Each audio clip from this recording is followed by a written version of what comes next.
Il est possible d'ajouter plus d'une animation à un même objet ou à un groupe d'objets afin de créer des effets différents. Comme par exemple, dans la diapositive que l'on voit présentement, nous avons une animation séquentielle de gauche à droite des objets que l'on retrouve à l'écran.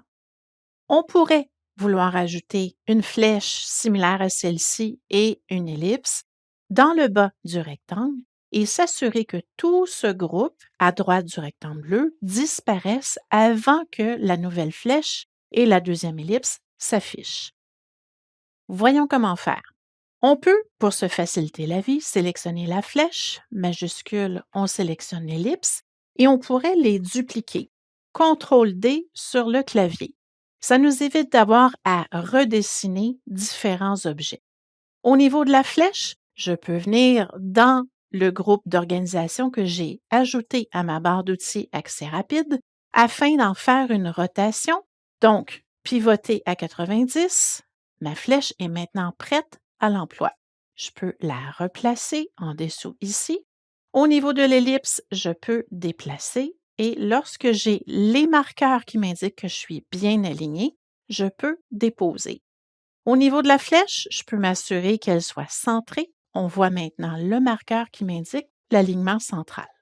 Fait important, remarquez que cette flèche-ci et cette ellipse-ci ont également conservé leurs animations. Donc, vous sauvez du temps si ce sont les mêmes animations que vous vouliez avoir. Présentement, au niveau de l'animation de cette flèche, on peut revenir dans Animation. On voit qu'on a balayé Option d'effet à partir de la gauche. Dans le cas présent, on va plutôt changer pour à partir du haut. C'est bon, on ne fait que changer un paramètre. Celle-ci, fondu. Donc, le fondu sera très approprié et on voit que l'animation de cette ellipse est après la précédente. Ça convient toujours. Maintenant, ajouter une animation pour faire disparaître les autres objets que l'on retrouve ici à droite. On peut les sélectionner un à un ou faire un filet de sélection, clic gauche, on glisse la souris pour englober tous les objets et on peut maintenant ajouter une animation. Si vous revenez dans cette galerie et que vous allez voir dans la catégorie Sortie et vous faites Fondu, vous venez de modifier les animations actuelles.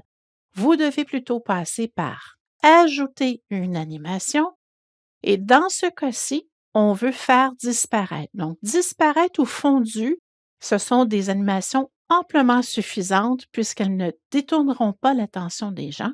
Je vais utiliser fondu et voyons maintenant dans quelle séquence se retrouve cette animation.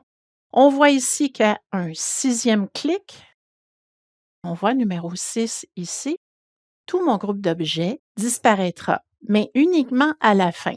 Ce n'est vraiment pas ce que je veux plutôt que la disparition se fasse avant mon étape 5 qu'on retrouve ici.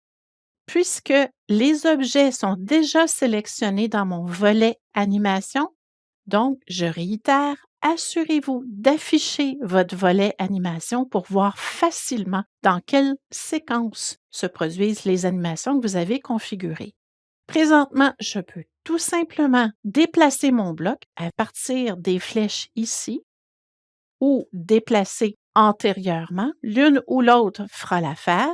Si je clique, une fois, on voit que j'ai maintenant l'ellipse dans le bas, mais je veux monter ce bloc avant la flèche de l'étape 5.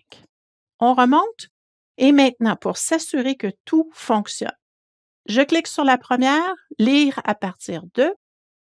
On voit que la séquence est bonne pour la première séquence et deuxième séquence.